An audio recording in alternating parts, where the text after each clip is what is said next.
উৎসব মুখর পরিবেশে বৃহস্পতিবার উদয়পুর রাজস্বী কলাক্ষেত্রে অনুষ্ঠিত হল দুদিন ব্যাপী গোমতী জেলা ভিত্তিক কলা উৎসব 2025 অনুষ্ঠানে প্রদীপ প্রজ্বলন করে শুভ সূচনা করেন অর্থমন্ত্রী প্রণজিৎ সিংহ রায়।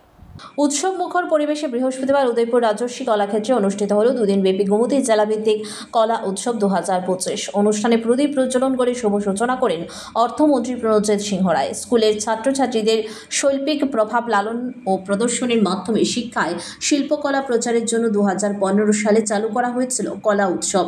কলা উৎসব হল ভারত সরকারের শিক্ষা মন্ত্রণালয়ের স্কুল শিক্ষা ও সাক্ষরতার বিভাগের একটি উদ্যোগ। ছাত্রছাত্রীদের শৈল্পিক প্রতিভা ও প্রদর্শনের মাধ্যমে শিক্ষায় শিল্পকে উন্নীত করার জন্য প্রতি বছর জেলা এবং রাজ্য জাতীয় স্তরে কলা উৎসব আয়োজন করা হয়। উৎসব মুখর পরিবেশে বৃহস্পতিবার উদয়পুর রাজস্বী কলাক্ষেত্রে অনুষ্ঠিত হল দুদিন ব্যাপী গোমতী জেলা ভিত্তিক কলা উৎসব 2025। বিদ্যালয় শিক্ষা দপ্তরের অধীনে সমগ্র শিক্ষার উদ্যোগে আয়োজিত এই সাংস্কৃতিক উৎসবটি হয়ে উঠেছিল শিল্প সংস্কৃতির মিলন মেলা। জেলা ভিত্তিক কলা উৎসবের উদ্বোধনী অনুষ্ঠানে বক্তব্য রাখতে গিয়ে অর্থমন্ত্রী প্রণজিৎ সিংহ রায় বলেন, পড়াশোনার পাশাপাশি ছেলে মেয়েদের সাংস্কৃতিক ক্ষেত্রে মেধার জাগরণ ঘটাতে এই কলা উৎসবের আয়োজন করা হয়েছে। ছেলে মেয়েদের ভবিষ্যৎ গড়ার ক্ষেত্রে বিদ্যালয়গুলিতে নতুন নতুন পন্থা কার্যকর করা হচ্ছে। এর মাধ্যমে তারা বিকশিত ভারত বিকশিত হতে পারবে, ভবিষ্যৎ জীবন গড়তে পারবে বলেন। পাশাপাশি সার্বিকভাবে এই ধরনের কলা উৎসবের যথেষ্ট প্রয়োজন রয়েছে। রাজ্য সরকার চাইছে শিক্ষা ব্যবস্থাকে আরও উন্নত করতে। রাজ্যে শিক্ষা ব্যবস্থার আমূল পরিবর্তন হয়েছে।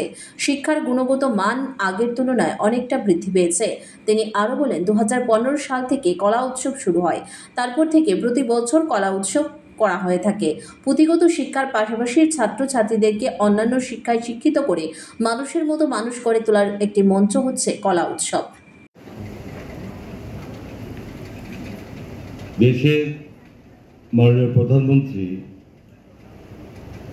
নরেন্দ্র মোদীজি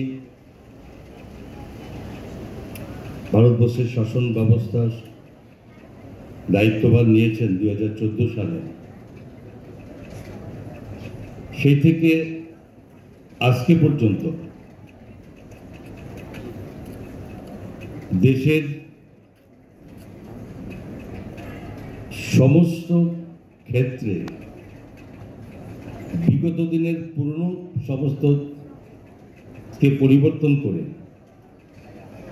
নতুনভাবে কিভাবে এগিয়ে নেওয়া যায়, তার মধ্যে এই কলা উৎসব অন্যতম একটি সিদ্ধান্ত 2015 সালে মাননীয় প্রধানমন্ত্রী এই কলা উৎসবের সূচনা করেন।